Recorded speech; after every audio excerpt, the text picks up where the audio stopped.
Lok Sabha vote মিটতে না মিটতেই ফের শুরু দলবদলের পালা। এবার ভাঙড়ের আইএসএফ শিবিরে।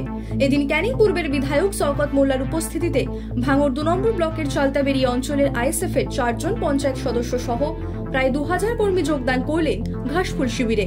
প্রসঙ্গত, নির্বাচনী আবহে বারংবার উত্তপ্ত হয়ে উঠেছিল যাদবপুর লোকসভা কেন্দ্রের অন্তর্গত ভাঙড় বিধানসভা। আর ভোটে যাদবপুর থেকে তৃণমূলের সায়নী ঘোষ জিততেই এবার আইএসএফ শিবিরে বড় ভাঙন। অন্যদিকে তৃণমূল বিধায়ক শওকত মোল্লার দাবি, আগামী দিনে অন্যান্য আইএসএফ নেতৃত্বরাও একে একে তৃণমূলে যোগ দেবেন। দলবদলের রাজনীতি বাংলার মানুষের কাছে নতুন নয়, এবারও তাই প্রত্যাশিতভাবেই লোকসভা নির্বাচনে এ রাজ্যে তৃণমূলের পায়ের তলার মাটি শক্ত হতেই সেই দলে ভিড়লেন এক ঝাঁক আইএসএফ কর্মীরা। প্রায় প্রতিদিনই খবরের শিরোনামে থাকে মুর্শিদাবাদ। বোমা বারুদ সন্ত্রাসের আতুরঘর মুর্শিদাবাদে নির্বাচনের প্রাক্কালেই অশান্তি অব্যাহত ছিল। আর এবার ভোট পরবর্তী হিংসায় উত্তপ্ত হয়ে উঠল মুর্শিদাবাদের একাধিক জায়গা।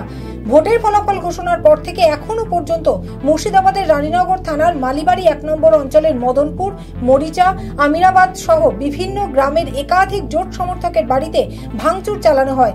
আক্রান্ত হন বাড়ির মহিলারাও। তীব্র আতঙ্কে ভুগছেন এলাকার বাসিন্দারা। এদিন সকালেও আক্রান্তদের বাড়িতে দেখা গেল ভাঙচুরের ছবি স্পষ্ট। ঘটনার পর আক্রান্তদের তরফে লিখিত অভিযোগ দায়ের করা হয়েছে রানীনগর থানায়। থমথমে হয়ে রয়েছে গোটা এলাকা। নির্বাচনের ফল ঘোষণার পর থেকে রাজ্য জুড়ে জায়গায় জায়গায় আক্রান্ত হচ্ছেন বিজেপি কর্মী সমর্থকেরা। আতঙ্কে বিভিন্ন জায়গায় বিজেপি কর্মী সমর্থকেরা বাড়ি ছাড়া। এবার বাধ্য হয়ে বিজেপি যাদবপুর সাংগঠনিক জেলার পক্ষ থেকে আক্রান্ত বিজেপি কর্মীদের নিরাপদ আশ্রয়ের জন্য শিবির খোলা হলো বারুইপুরের বিজেপি পার্টি অফিসে। যারা আহত হয়েছেন তাদের শিবিরে চিকিৎসার ব্যবস্থা করা হচ্ছে। জেলার বিভিন্ন প্রান্ত থেকে আক্রান্ত 70 থেকে 80 জন বিজেপি কর্মী আপাতত আশ্রয় নিয়েছে শিবিরে, যে সংখ্যাটা প্রতি মুহূর্তে বাড়ছে বলে জানিয়েছে বিজেপির জেলা নেতৃত্ব। কোথাও রড বা লাঠি দিয়ে ভাঙচুর চালানো, হয়তো কোথাও মাথার উপর ভারী বস্তুর আঘাত করে হামলা চালানো হয়েছে বলে অভিযোগ। বারুইপুর, সোনারপুর, কুলতলি, ক্যানিং সহ বিভিন্ন জায়গায় বিজেপি কর্মীদের ওপর প্রাণঘাতী হামলা হয়েছে বলে অভিযোগ। আক্রান্ত ঘর ছাড়াদের ঘরে ফেরাতে ইতিমধ্যে প্রশাসনের সর্বস্তরে বিষয়টি জানানো হয়েছে। অভিযোগের তীর তৃণমূলের বিরুদ্ধে, যদিও বিজেপি কর্মীদের ওপর ভোট পরবর্তী হামলার অভিযোগ অস্বীকার করা হয়েছে তৃণমূলের পক্ষ থেকে। নমস্কার, স্বপ্নাভিক নিউজ নেটওয়ার্কে স্বাগত। মুর্শিদাবাদ জেলার জলঙ্গি থানা এলাকায় 21 কেজি মাদক সহ একজনকে গ্রেপ্তার করল পুলিশ। উল্লেখ্য, গোপন সূত্রে খবর পেয়ে জলঙ্গি থানার ভারপ্রাপ্ত আধিকারিক কৌশিক পাল ও তার পুলিশের দল বহরমপুর থেকে জলঙ্গিগামী একটি বাস দাঁড় করিয়ে তল্লাশি চালালে সেখান থেকে বস্তাবন্দি অবস্থায় উদ্ধার হয় মাদক।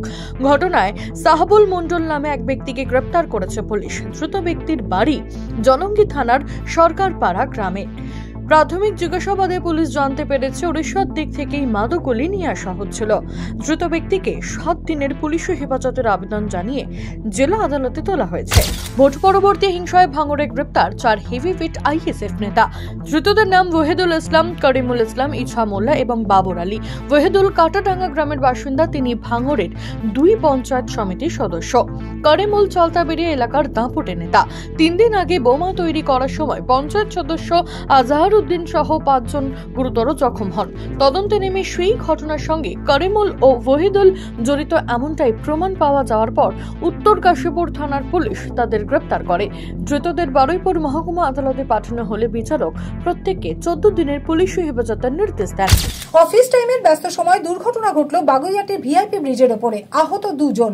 জানা গেছে, বৃহস্পতিবার সকালে এয়ারপোর্টের দিক থেকে উল্টোডাঙ্গাগামী একটি 4 চাকা গাড়ি বাগুইয়াটি ভিআইপি ব্রিজের ওপরে আচমকা ব্রেক কষায়। সে সময় পেছনে থাকা অন্য একটি 4 চাকা গাড়ি নিয়ন্ত্রণ করতে না পেরে সজোরে ধাক্কা মারে সামনের গাড়িটিকে, যার ফলে পিছনের গাড়ির চালক এবং আরোহীর পায়ে এবং ঘাড়ে আঘাত লাগে। তবে বরাত জোরে প্রাণে বেঁচে যান তারা। আর দুর্ঘটনার পরেই দ্রুত ঘটনাস্থলে ছুটে আসেন সেখানে কর্তব্যরত বাগুইয়াটি ট্রাফিক পুলিশেরা। ফলে অফিস টাইমের ব্যস্ত সময় গুরুত্বপূর্ণ ভিআইপি ব্রিজে বড়সড় দুর্ঘটনার হাত থেকে রক্ষা পায় বহু গাড়ি।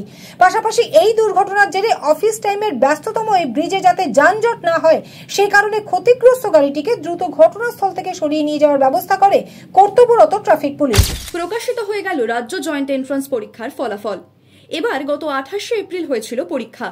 আজ West Bengal joint entrance examination বোর্ডের সভাপতি মলয়েন্দু সাহা সাংবাদিক বৈঠক করে প্রথম 10 মেধা তালিকা ঘোষণা করেন। আর চলতি বছরের মেধা তালিকায় তাক লাগানো ফল করেছে উচ্চ মাধ্যমিক শিক্ষা সংসদ বোর্ডের পড়ুয়ারা। রাজ্য জয়েন্টে দ্বিতীয় স্থান অধিকার করেছে বীজপুরের Shubhradip Pal. Shubhradip Kalyani university experimental high স্কুলের ছাত্র ছিল। এই মুহূর্তে পড়াশোনার কারণেই সে বাইরে রয়েছে, তবে ছেলের কৃতিত্বে এখন খুশির হাওয়া পাল পরিবারে। বীজপুর থেকে সুফল Majumdar report 7 hour news network. আরও বিভিন্ন খবরের আপডেট জানতে হলে 7 আওয়ার নিউজ চ্যানেলটিকে সাবস্ক্রাইব করতে ভুলবেন না, কারণ আপনাদের একটা সাবস্ক্রিপশন আমাদের কাছে অত্যন্ত মূল্যবান। জয় হিন্দ।